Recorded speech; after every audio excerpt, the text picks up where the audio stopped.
5, 4, 3, 2, 1, fire.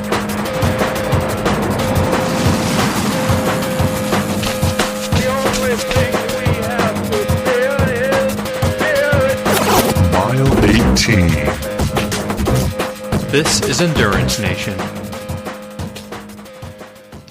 Hello there, and welcome to another episode of the Endurance Nation podcast. I'm Coach Patrick, your host on these different episodes that cover interviews with our members and with industry leaders, as well as regular topics that are pertinent to endurance athlete success. This time around, it's getting close to the fall, and I wanted to let you know that our season is kicking off on November 1st. That's right. Endurance Nation works through seasons, and our winter training program kicks off in earnest on November 1st. If you head over to endurancenation.us, you'll be able to enter your email address to get all the details about what's coming up and learn why starting in November is super important and how we can work with you over the course of the winter using our patented out-season program and the subsequent training phases of the year to create the conditions and knowledge you need to be your better and faster self. And if you're ready to get started early, can't wait till November 1st, we have a durability program for you too. So once again, head over to endurancenation.us, enter that email, learn more about what we are doing here over the course of the year, why Endurance Nation is different, why training with a team is the way to go, and how we can help make you successful. Until then, I look forward to hearing from you online somewhere, and sit back here now and enjoy this episode. Endurance Nation.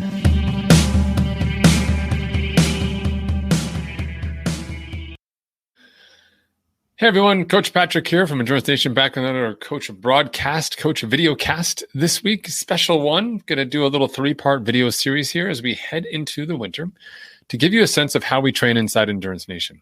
The way that we work here is a little different than most coaching methodologies. We call it anti-vanilla. In other words, we don't do things the way that everyone else does things. No cookie cutter training methodology approaches here. We have an athlete-first mindset.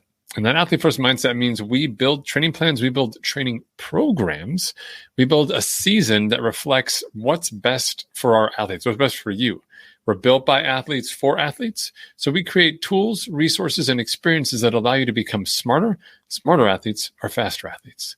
So today, as I talk about the out-season program, called the out-season because we don't take it off. It's the out-season. We're not in season, but we're doing work in the out-season because the out-season is the best time to get ahead of the competition, to get ahead of your former self. Now, it's easy to look at things from a race perspective and say, well, if I was running a marathon, I may go really fast at the beginning so I can get ahead of people and then, just hang on for the end, right? Like fly and maybe not die. Who knows, right? From a training perspective, a similar idea can take place and has worked very well here inside the team for many years. In fact, it started with me back when I was in college, and I walked on to the Boston University crew team as a sophomore, never having rowed before, and boy, did it show.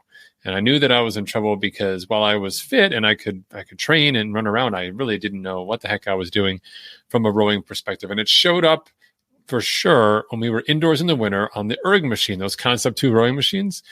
And we had a 2-week winter break. Coach sent us home with a program and said, hey, come back in 2 weeks, do this program, right? So I went to the Y, signed up, did all the things. And I committed during those 2 weeks to do a ton of training. I did 2-a-days instead of 1-a-days. I did plenty of sleeping. My family may be not so happy, but I crushed it. And when I came back, my 5K time, which is sort of our benchmark test, from early December to early January had improved by over 1.5 minutes. And it moved me from being in the way back to not in the way back anymore, more the front half of things. And it was a big leap forward and a huge eye-opener for me as an athlete to say, I could train hard when everyone else is training hard. And that's important from a teamwork concept and from being, showing, the coaches and, everyone around me that I'm committed and dedicated. But from an improvement perspective, doing work when everyone else is not doing work, and the right work, indeed, not just going crazy, can be extremely effective. So the out season is coming. And this out season, I've got 3 concepts for you to focus on. Okay. The first one here is my favorite, which is sort of how we build fitness. I boiled it down into 3 things for you. It's go hard, go home, rest big. That's our mantra for the wintertime, and that's something you just really have to kind of bake in as an Endurance Nation athlete, so you understand what it is we're trying to attempt, right? So first, go hard. We do a lot of high-intensity work here in the winter. Contrary to what most people will tell you to do, we have sort of a reverse periodization program where the race specificity for you as you get closer to your race isn't about more intensity. It's about distance. It's about execution. It's about pacing. It's about nutrition. We build a great deal of fitness and high-end fitness in the winter. Why do we do it in the winter? What's the story with that? Well, you can get a lot of rest in the winter. You can do hard work and rest. In the winter, you can rest 24 hours or 36 hours or 48 hours because you don't have the demands of a race and the need to build training load on your schedule. So we have plenty of time. Whereas in season, you might be doing 2 days. Out of season, 1 a day is fine. You've got a life. You've got other things to do. We can really hit some hard sessions and get into it. So what does it mean to go hard inside Endurance Nation? Number one, find your modality. For most people inside the team, it's the bike, but you could use a rower. You could use a ski erg. You could use any version of aerobic device, torture device that you like, but find your modality. And we're going to set up your week to structure rest, right? So we say, where do you want to work? How do you want to work out? We have plans for a variety of different athletes, from triathletes to just plain multi-sport athletes, to runners, to cyclists, and so on. We work these plans to structure the intervals such that there's plenty of rest between those hard days and then good work to do on the other days. More on that in a minute.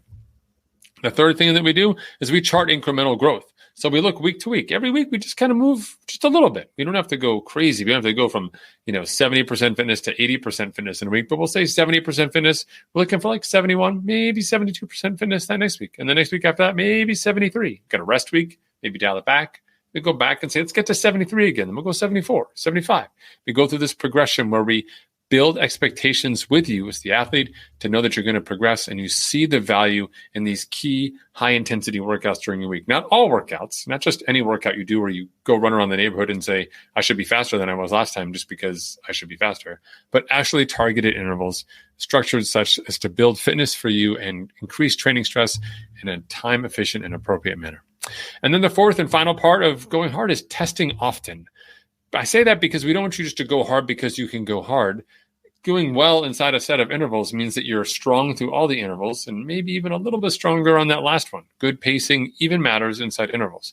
Testing allows us to calibrate what it means to be doing the right work when we say go hard. It's very easy for people to overestimate their ability and actually end up setting themselves further back. And this goes extra specially sure for people who are runners, because with running, we have to be very careful with intervals and also, of course, careful with intervals in the winter months. All right. So that's the go hard portion. What about that second phase, right? I said to you, go ahead, go home. He said, what the heck is Coach Patrick talking about? Why go home? What does that mean? Go home for us is a pace. It's your go home pace. Right? Your workout is done. Now we're just going to go home. Let's take it in, right? Cooling down. What does it look like for us? It means kind of zone 1, maybe a little bit of zone 2, in between zone 1, zone 2. Just that aerobic pace where you could chat, catch up, look around you, see other stuff. You're not locked into that sort of higher intensity, hard type work. And this is really important because we don't just dial the needle from one side to the other. We're not just saying, go hard. And then we just go hard all the time. Or we say, go easy, or go easy all the time. We actually have your program working on two different axes. So from a strength perspective with that higher intensity, but then also from an aerobic conditioning perspective with this go home pace. And this sort of oppositional structure allows you to do a little more work in the wintertime because we're not always going hard, right? And we get a little benefit of variety because we're not always going easy, right? So what does the go home look like, right? Well, first of all, you choose what it is you want to do. It's not meant to be work. Like all aerobic modalities are welcome. So you could walk, you count your steps, you could do swimming, you could do rollerblading, you could do cycling, you could do running, if you want to do those types of things. But it's really up to you in terms of how you choose that aerobic modality. And that's the kind of thing that we put to play inside your training program, right? And we think about growing that aerobic fitness later in the year, but right now, early in the winter, we use it as a frequency tool. So for biking hard in the morning and we can get 30 minutes of cycling in the afternoon. Doesn't sound like much, but that 30 minutes adds up. We're getting a little bit of extra cycling time, maybe flushing out the legs a little bit. We're also keeping your metabolism going across the winter, and it's a small dose. It doesn't seem like much, but it's very effective. In season, when you're used to riding 3 hours or 4 hours, and I said, hey, ride your bike for 30 minutes, you'd look at me like I was crazy. Why would you get on the bike for 30 minutes? You just have to get off it again, right? You just got on it. But in the wintertime, it's actually very effective and can be structured such to give us the benefits that we want in a very time-ordered fashion that works for you. And since you can choose a modality, you could walk at lunch or work, you could walk after work, you could ride bikes with the kids, you could rollerblade around the park, you could do whatever you want, right? There's lots of options for that second go-home stage of the out-season training program. But very important for you to know that you not only have a choice, but it is actually very important to your build. All right. And then the third final portion of the out-season approach, rest big. And resting big is really important. The first thing that people say when they join Endurance Nation and load up their race preparation plan 12 weeks out is they say, where are the off days? Coach, there are no off days in my program. Well, first and foremost, we work with you to put those off days in, so don't worry about it. We want to find out where you go. But second and most important piece that I tell athletes is that you should be doing a lot of work. You've got a life. You've got other things that fit into your schedule, so you can't just work more on a Tuesday or a Wednesday or Thursday and then just take off on the other days. We've got to really sort of spread out that effort in a deliberate and intentional manner. But that means that when are we resting? We rest a great deal in the winter. Now, I know I talked about going hard and going home, and you're like, all this training in my program, how am I resting? You rest in a variety of ways, and rest in the winter from a seasonal perspective is really important. Even though we want you to get stronger and do work, we don't want to do it in a way that accumulates a significant amount of fatigue. So we really focus on rest as well. So resting, ultimately, you should know, is a skill. So resting is a skill. It's something that we use to make ourselves more competitive, more fit, more sustained ability to go hard, do work over time. So resting isn't off. People think about like a light switch, like I'm resting, so I'm off. No, resting is preparing for that next session. Resting is making you stronger and better at the things that you want to do. So it's a skill, and it's something that we need to practice. Wintertime is when we practice that skill, okay? Resting regularly is also a habit. So from a habit building perspective, when can you rest? When's the best time for you to rest? Some people like to focus on rest during the day. Some people focus on it in terms of sleep. Some people focus on it as like a recovery mechanism from a hard session. Whatever that rest element may be for you, the one that resonates the most, let's pick that up, and we're going to work on it here through the winter months and really get you to a place where you understand just how hard you worked and how much rest you need to recover from that, so we can continue on that upwards trajectory that we mentioned earlier in this video. Okay. And finally, resting is more than just post-workout nutrition. And I put that bullet there simply because a lot of athletes simply look at rest as, I don't need to really rest. I just have this recovery shake and I'm good. I keep going, right? And most of us are sort of on that general treadmill of life. Like I wake up, do the workout, take the shower, get in the car, go to work, get the kids, come home, cook dinner. It just never stops, right? You're just constantly moving. From a rest perspective, we like to use the wintertime in that reduced total training load to really drive into your program opportunities for rest, because we have more time. We build that rest habit, and you're beginning to see the results of that consistent rest and how it's made you not only a better athlete, but most likely a better parent, most likely a better adult, and most likely better at work, better at your other activities. Rest really makes a massive difference across the board. And we can start cultivating that now here in the out season. We have nap contests inside Endurance Nation and lots of other things. You get discount on recovery boots if you want those things, or hyper ice, or whatever it is you need. But ultimately, that rest portion is really big. So to recap, these out season video 1, we have the go hard with those high intensity intervals.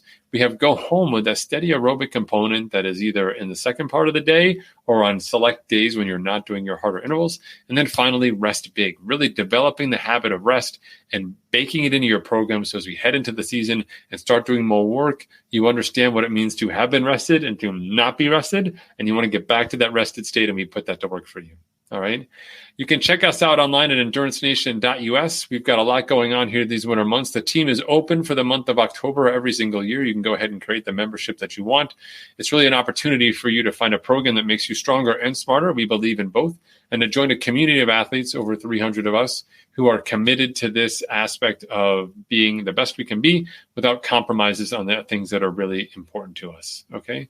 You can learn more at endurancenation.us/new join. That's just one word, new and join. And you can go through there and learn more about the programs we have and dial in. Okay. Thanks so much for tuning in, folks. I'll be back later with another video. Talk to you soon. See you.